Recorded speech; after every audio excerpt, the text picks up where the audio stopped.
You find that countries go to war over very, very small reasons. We can just talk about that direction. Why don't we talk about war? Yeah. Can anybody tell me what's going on? Tell me what's going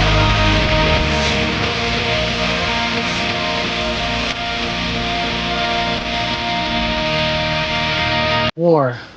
What good is it? Absolutely nothing. Yeah, there's not so much good. Of course, sometimes you can fight because sometimes you have to defend yourself. Self-defense. But in the end, should war start, and there are other ways you can actually deal with differences, because war starts because of differences. Yeah. Could be ideological differences, economic interests, and Many of America's wars. I mean, do a lot of the wars that are started by the United States fall into that category? Oftentimes, the thing that concerns me about America's wars is America makes all these grand claims about how it wants to make the world safer for democracy, or we want to take out this evil dictator or this evil ruler. Like, for example, in the case of Libya. But yet the U.S. tolerated this quote-unquote evil dictator in Libya way before they actually went in. 40 years. Yeah.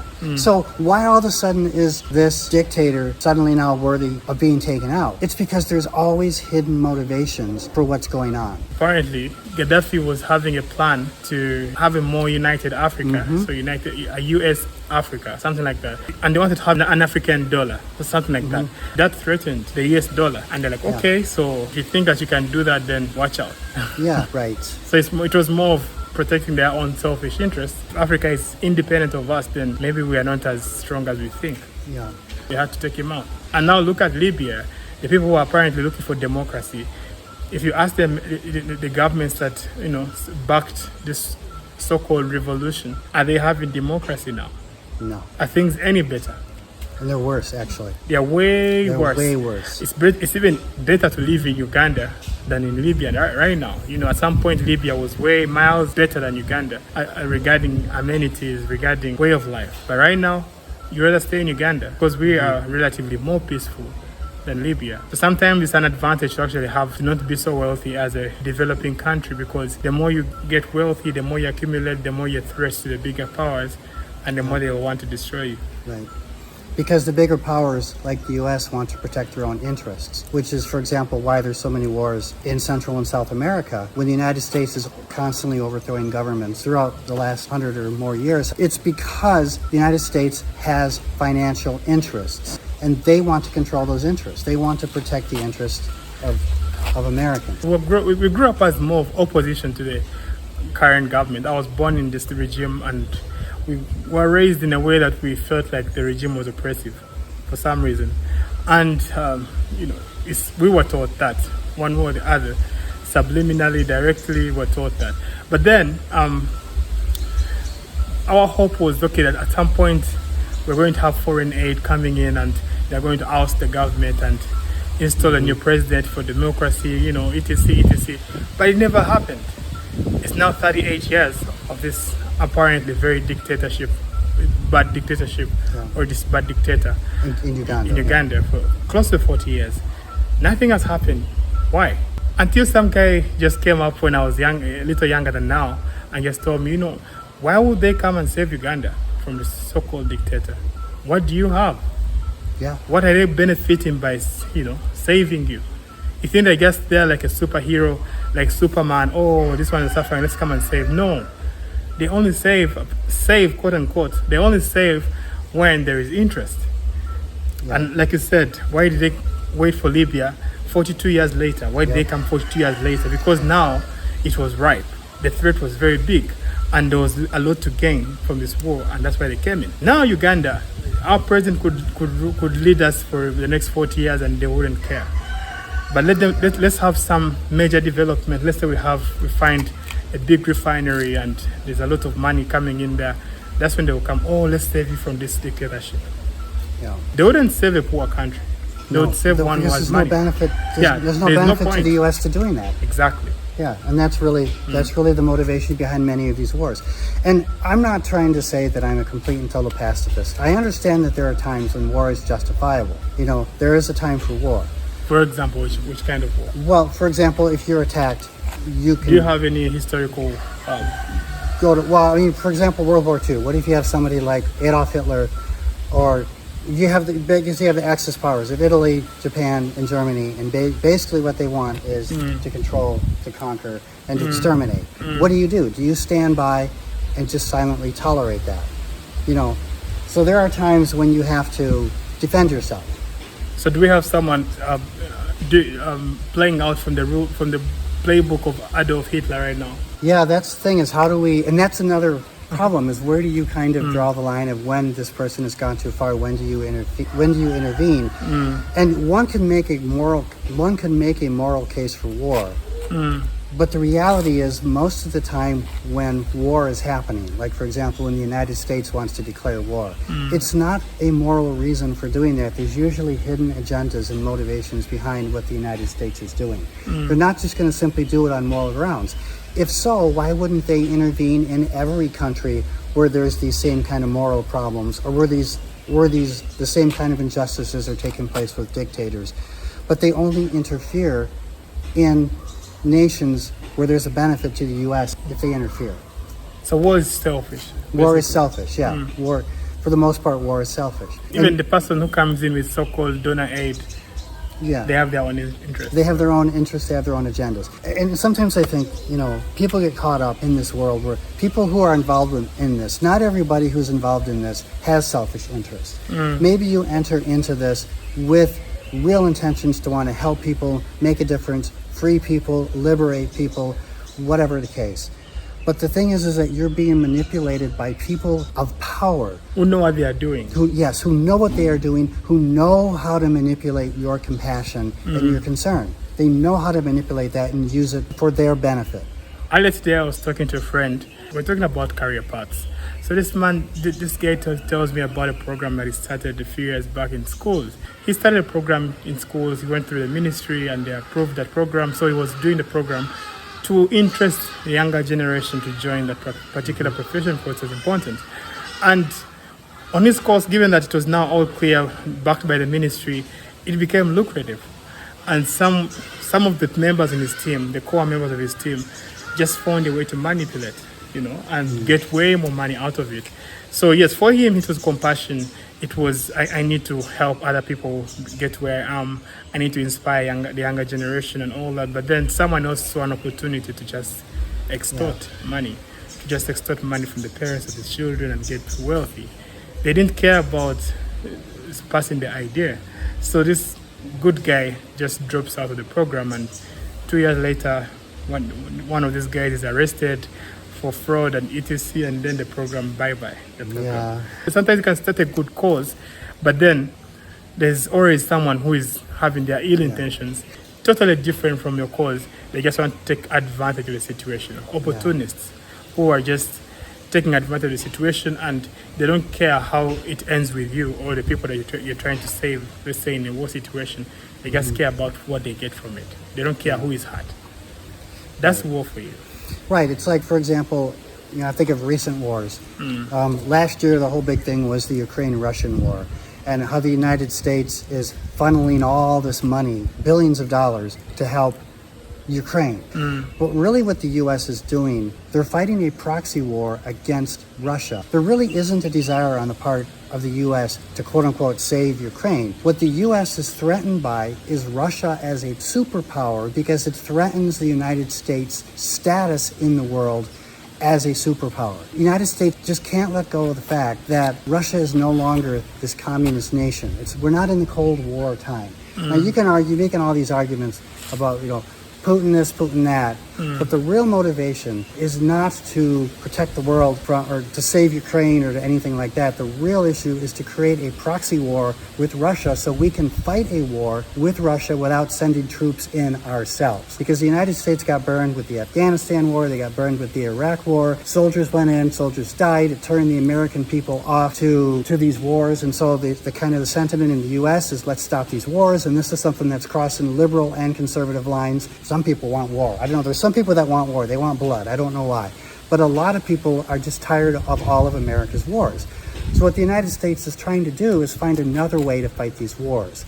So instead of going directly in, they're fighting a proxy war, but the Ukrainians are the victims. But do the Ukrainians need saving? Do they want this kind of saving?